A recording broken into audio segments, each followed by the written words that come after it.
Why do you want to hire a personal trainer? As with joining a gym, an option I'll connect this with at the end. If you go down this path because you're not aware of any other options, or you're simply following the crowd or your emotions, the outcome's unlikely to be positive. Perhaps you've just seen how jacked a PT looks and you think, yeah, I'll have some of that. Or you've seen one or two of their clients make changes that you'd be keen on. We'll come back to that later. What you haven't done is consider how you fit into this. Have you ever seen a luxury sports car like a Ferrari and thought, I'd love one of those?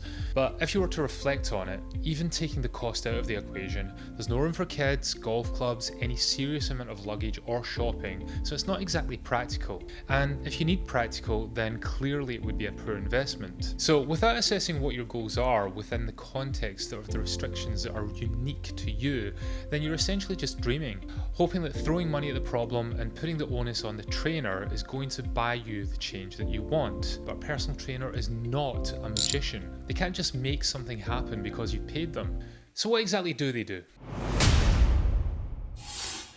Let's start with what a personal trainer does do.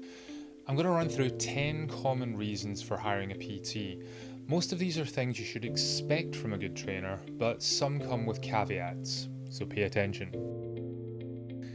If the very idea of walking into a gym makes you nervous, and those nerves are likely to become overwhelming, then having someone there to hold your hand, figuratively speaking, can be useful. A PT can feel like a virtual shield to the rest of the gym. All your focus can be on them, and they're telling you what to do, so you can have confidence in your choices because you didn't have to make them. Which brings us to reason 2. If you don't have a clue what you're doing, you can always do some research, but that could be extremely time consuming, and most of us just don't have that kind of time to spare. You could ask a friend, you could get an induction, you could buy a magazine, or download a workout from the internet, but none of these things are tailored to you. What worked for one person might cause injury or issues for another. You'll often find contradictory information, and just because you know what to do, how do you know if you're doing it right? Hence, reason 3. This should, if done well, be starting before you begin. A good PT will check your posture, your movement and imbalances before developing a plan or a program. Unfortunately, most PTs do not do this, and I'll cover why this is when we discuss what to look out for later in this video.